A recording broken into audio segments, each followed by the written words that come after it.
Hello, welcome to the channel, welcome to another video of success way. Class 10 level ম্যাথমেটিক্সের আমরা যে video series চালাচ্ছিলাম তারই আরও একটা কন্টিনিউয়েশন ভিডিও। আমরা এই মুহূর্তে গোলক চ্যাপ্টারে রয়েছি। আমরা অলরেডি বেশ কিছুটা পথ এগিয়ে এসেছি। যারা এখনো অবধি আগের ভিডিওগুলো দেখোনি বা দেখতে চাও তারা কিন্তু আমাদের সাকসেসের যে চ্যানেল রয়েছে সেখান থেকে প্লেলিস্ট থেকে তোমরা দেখতে পাবে। এবং সাকসেসের ইউটিউব চ্যানেল যারা এখন অব্দি সাবস্ক্রাইব করেনি তারা সাবস্ক্রাইব করে রাখো, যারা ফেসবুক পেজটাকে এখন অব্দি লাইক করনি বা ফলো করনি তারা ফলো করে রাখতে পারো বা লাইক করে রাখতে পারো। তাহলে কিন্তু কখন কোন ভিডিও আসছে তার আপডেট তোমরা পেতে থাকবে। তো চলো আমরা দেখি আজকে কি কোয়েশ্চেন রয়েছে। দেখো আজকে যে কোয়েশ্চেনটা বলছে, একটি নিরেট গোলকের আয়তন ভি এবং বক্রতলের ক্ষেত্রফল এস। আয়তন ভি আর বক্রতলের ক্ষেত্রফল এস বলা হয়েছে। তাহলে আমাকে জানতে চেয়েছে S cube is to V square এর মান কত হবে। তো ভি আয়তন, আয়তন ইকুয়াল টু আমরা জানি 4/3 পাই আর কিউব। আমরা এখানে আর ই ধরছি, ব্যাসার্ধটা আর, ঠিক আছে। এ স্কোয়ার বক্রতলের ক্ষেত্রফল এস, এস এর আমার কি জানি, এস হচ্ছে 4 পাই আর স্কোয়ার, ঠিক আছে।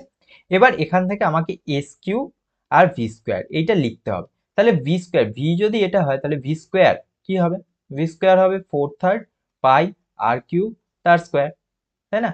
তাহলে এখানে কত আসবে, 4/3, 4/3 মানে 16/9 পাই এর স্কোয়ার আর আর আর কিউবের স্কোয়ার। এখানে দেখো আর কিউব ওপরে স্কোয়ার, তার মানে কি হবে, এই 3 আর 2টা মাল্টিপ্লাই হয়ে গিয়ে r⁶ আসবে।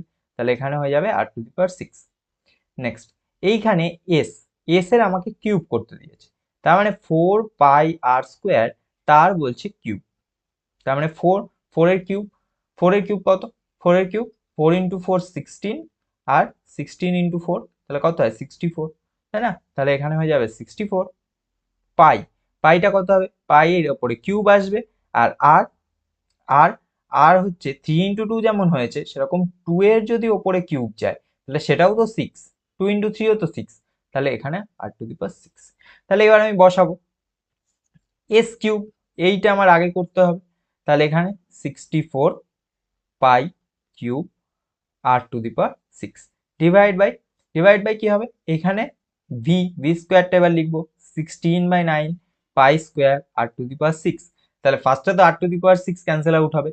আচ্ছা 64 ইন্টু 16/9 নিচে আছে, তাহলে এটা যখন ওপরে যাবে এখানে হয়ে যাবে 9/16, আর পাই ওপরে আছে 3 মাইনাস নিচেরটা হবে তাহলে 2, তাহলে 3 - 2, তাহলে 64, 16 64 কাটলে আসবে 4, তারপরে 36, 4 × 9 36 আর পাই 3 - 2 মানে 36 পাই। তাহলে S cube is to V square এটা হয়ে যাবে 36 পাই ইস টু 1, ঠিক আছে। তো এই ছিল আজকের video, thank you, keep watching success way.